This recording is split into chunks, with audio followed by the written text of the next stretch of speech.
Welcome to the Neighborhood Ford Store Steelers Playoff Preview. Picked off Polamalu.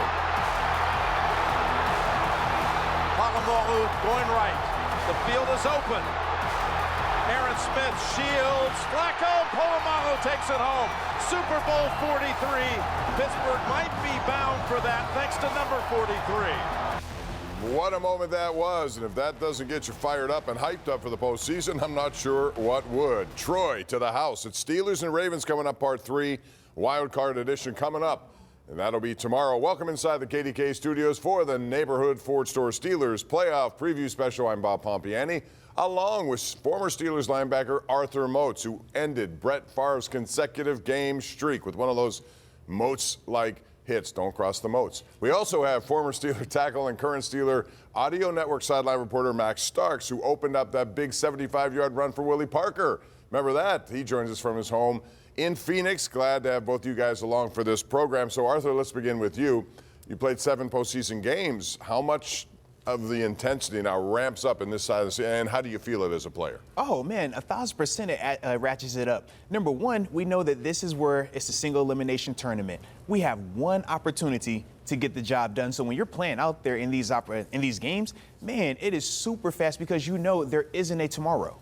Yeah, no question about that. One and done time of year. And so, Max, coming into these playoffs, the Steelers aren't riding as high as some of these teams that you played, early on in this season. The Steelers have rescinded to where they are now as one of the 6 seeds in this tournament. Let's talk about those years for you. When you were a player, an opportunity where you can right a ship and go on a run, how difficult is it to do from the position they're in?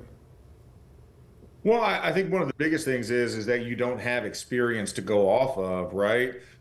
Because the last couple of games left a bitter taste in your mouth. But the one thing I do say is that everybody has a chance. I mean, all you needed was that Willy Wonka golden ticket to get into this position, to be one of 7 on the AFC side, and that's all you can ask for. And after that, you make your own fortune. And I think right now, everything's equal. Everybody's 0-0. You're fighting to be 1-0 by the end of this weekend. Yeah, and they have that chance, although the point spread is something I did not expect. And before we take a deeper dive into this wild card matchup, let's check in with Rich Walsh, who has been covering this team all week from the Southside facilities. Russell Wilson has been talking about having amnesia recently, and they definitely need to forget about those last 4 games, which were all losses. But it's easier said than done. This team, specifically the offense, needs to get back on track, and it starts with their veteran Hall of Fame quarterback. No, I don't think it's easy to do, but I think also it's singular focused. I think that the opportunity that we have in front of us is a great one. We're excited about the opportunity to play, obviously, in the playoffs, and it's I know guys that have played 15 years and never got in the playoffs. So for a lot of these guys who haven't, it's an exciting moment, exciting time. It's exciting for all of us because we also know how good of a team we are when we play our best. I think we were one of the hottest teams in football, and that was a month ago. But it wasn't that far ago. It wasn't that far long ago. And so I think the biggest thing is that how do we recreate that? How do we build that? How do we go off of that? How do we communicate that way? How do we play that way? How do we make plays in that manner? And I know that we can by how we practice, how we prepare. And I think the best part about it is we got the same guys in the locker room that we had a month ago when everybody was cheering us on. Meanwhile, on defense, the Steelers should be at full strength for this game, getting Dante Jackson back, which is a positive, and they are encouraged about how they played in the second half against the Bengals. It's turned up. It's turned up, man. Everybody don't get a chance to play in the playoffs. Everybody don't get a chance to prolong their season week by week. So you have to be turned up. You got to flush everything that happened, and you got to just detail and hone in on this because you go get this one and be on to the next. Nobody's gonna worry about the last month. Nobody's gonna worry about all the things we need to fix. We just got to go out here and play ball. The Steelers are currently on a 4-game losing streak, and you have to go back to 2009. That was the last time they lost 5 straight games. With the Steelers on the south side, I'm Rich Walsh. All right, Rich, thank you. Thank you very much. And here we are. This is not the Steelers and Ravens' first rodeo in the postseason. As you know, the 2 teams have met 4 previous times in the playoffs, with the Steelers winning the first 3 and the Ravens taking the latest chapter back in 2015. Interesting note, though, The previous games, all of them were held here in Pittsburgh. This is the first Steelers-Ravens playoff matchup in Baltimore. So having the Ravens as the opponent certainly dials the physicality in this one. Arthur, how different were those Ravens games when you played them compared to other opponents you may have seen? Oh, man, it's 1,000% more physical because, number one, you're so familiar with the guys. You've seen them multiple times, and especially in this case where you're facing them for the third time. So you know the guys that you don't like. You remember who was talking smack to you in that second one, and now you can't wait for this third time, and especially when it's at their place, because you can end their season at home and make yourself feel a lot better. And like you heard what Dante Jackson said, kind of erase this last month, because once you win in the postseason, that is truly all that matters. Yeah, you see the physicality in these kinds of games. And Max, what about you? How intense were those Baltimore games, and was it important at times really kind of control yourself, restrain your emotions so you didn't take one of those penalties that can hurt a team? Oh, I had to fight the urge not to want to go like punch Haloti Ngata when I saw him last week in Baltimore. But I mean, those games were intense. It was just a different world. Those early 2000s matchups, were the things of lore, because you knew you were going to feel the effects of that game, and they didn't like us and we didn't like them. So I would love to see a little bit more of that kind of tenacity. But yeah, there's definitely a certain level of restraint when you play a team as many times as we have played the Ravens, and especially as intense as those ball games can get. Always are intense. And since the regular season is now in the books here, gentlemen, let's take a final look at the AFC North standings.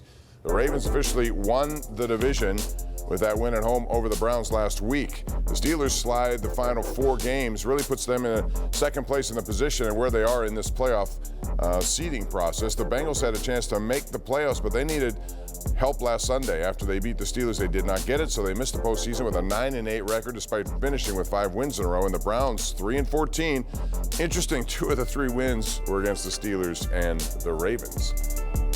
We are just getting started here on your neighborhood Ford Store Steelers playoff preview. When we come back, a closer look at the Steelers defense ahead of this big game. Stick around.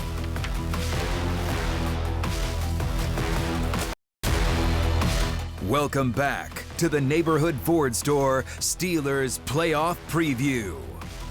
All right, here's a look at M&T Bank Stadium, site of the Steelers and Ravens tomorrow night, 8 p.m. kickoff, second game of wild card slate on Saturday. And now it's time to take a closer look at the defense for the Steelers heading into this postseason. This is a unit that has looked elite at times and not so good at other times. The Steelers were 8th when you look at it in points given up per game, which is a little worse than last year, but their rushing defense is much better, jumping all the way from 6th from 19th last year. Their passing defense has gotten worse, but the team is tied for first in the league in takeaways, with 33 being second in the NFL, and third down percentage. So, Arthur, what's your overall take here on this year's defense, and was it what you expected? Is it good enough for them to win in the postseason? Yeah, so as a whole, I think that they're still a really good defense, but when we're talking about the expectations, I still feel like they are leaving a little bit more to be desired. More importantly, when we're talking about the overall sack numbers, we're accustomed to just providing a lot more pressure. So when we're talking about the overall belief into the postseason, I still do feel like they will be, the group that we're accustomed to seeing, mainly because of this matchup, the familiarity. When we're talking about TJ, Highsmith, you're talking about Herbig, these are the guys that take over these type of matchups. So I do feel good in that sense. Yeah, they need big plays from those kind of big-time defenders. And one thing that may help the Steelers' defense in this game is the track record for Lamar Jackson in the postseason. There's regular season Lamar, and then there's postseason Lamar, and you can see his numbers are not as good in the postseason compared to the regular season, completing less passes, taking more sacks, throwing more interceptions. So, Max, you've seen your share of Lamar in the regular season, but not in person during the playoffs. What do you expect from him tomorrow night, and could that lack of playoff success be sort of a mental hurdle for him? Well, I think for Lamar, the biggest thing is going to be him trying to be the regular season Lamar and trying to overcome the shadow of his lack of success in the playoffs. So the one thing that's going to be key for the Steelers is going to be affecting him early. If they can get an early 3 and out, if they can hit him and sack him early, and if the offense can hold the ball, and control time of possession early on in this game, I think that will continue to build that thought process in his mind, that little thought bubble, bad thoughts of like, oh no, here we go again.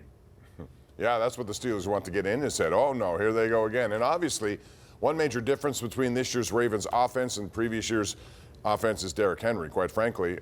Arthur, what's your key to slowing him down? The first time the Steelers kind of controlled him, the next time he controlled them. How important is that factor in this game? Yeah, I think in that first matchup, we have to acknowledge that they stopped giving him the football. I mean, of course, we would love for that to happen. I think it makes it easier for us. But in the true sense of how do you stop Derrick Henry, it's not a one-person assignment. It's a multiple group-person project. You have to have multiple hats to the ball, hitting this guy low, and just making him understand from the first snap, it's going to be a physical 4 quarters of football for him. And I think if you do that, that's how you can take advantage of him, because he is that rare breed of a guy that you can give it to 30 times and he sustains that, but he also can be that one-play home run type of runner as well, and that's what makes him so unique. Yeah, even at his age, how long he's been around, he can really break it and turn it on. It's unbelievable. When we come back here on Steelers Playoff Preview Special, the crew will break down the Steelers' offense heading into this wild card round against the Ravens. Keep it locked right here on KDKA TV.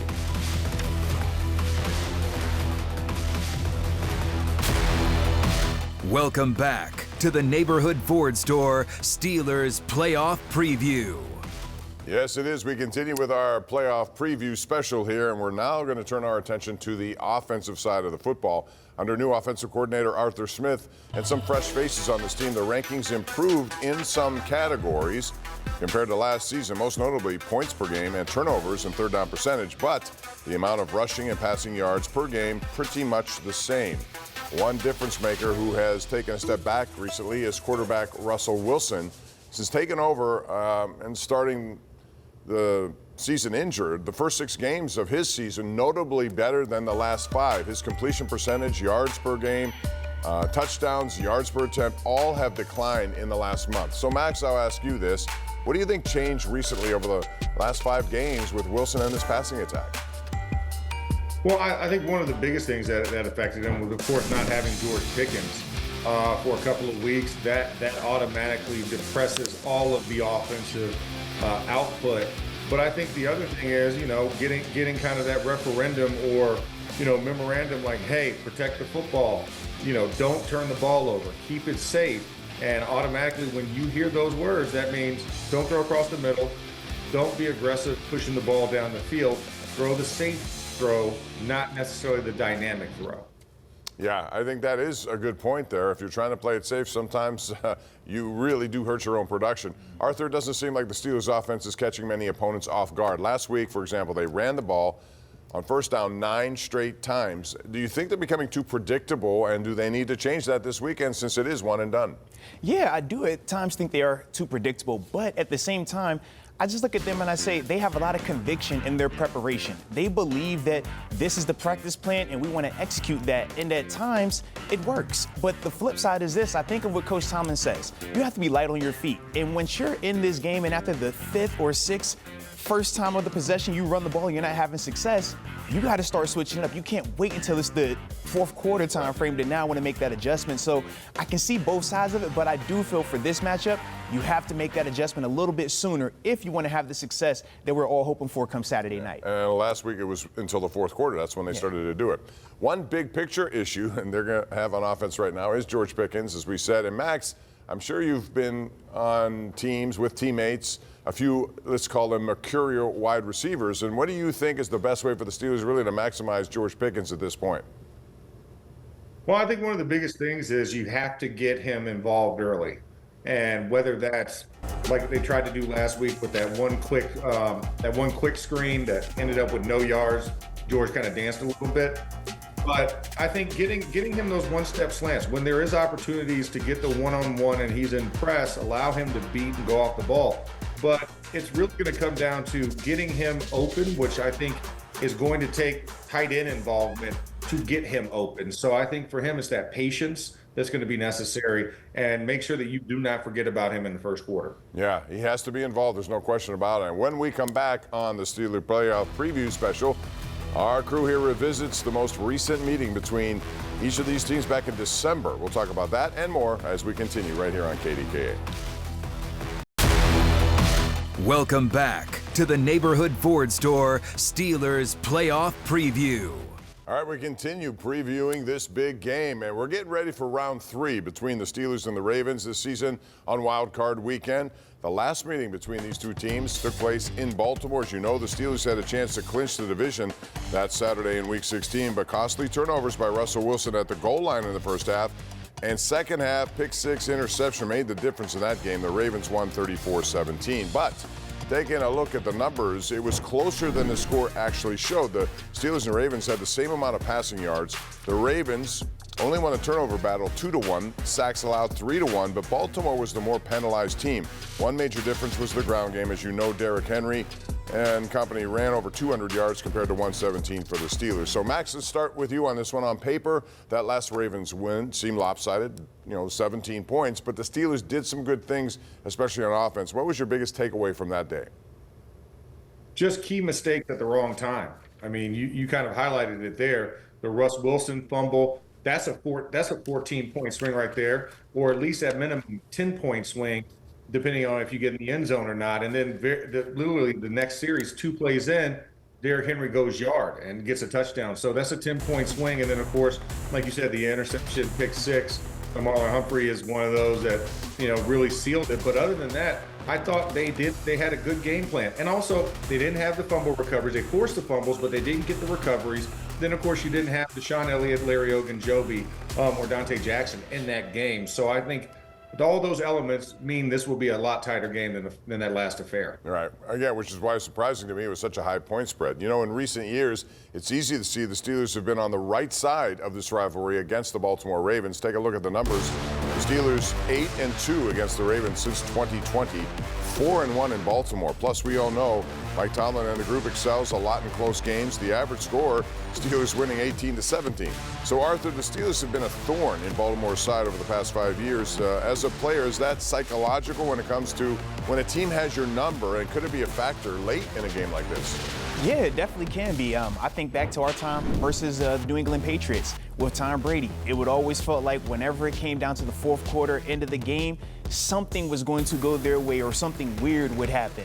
But when you're looking at this Ravens team, they think very similar, especially in these past 6 matchups. How many of them have went our way? How many of those penalties or just untimely turnovers have bounced our way? And I think that that's something that does linger until you get a chance to fully put it to bed. Yeah, and that's the thing they're going to be challenged to do, put it to bed. Here's another look at the Inner Harbor in Baltimore, where the Steelers battle the Ravens. It's tomorrow night. We're almost out of time here on the Neighborhood Ford Store Steelers Playoff Preview. We wrap it up next right here on KDKA TV.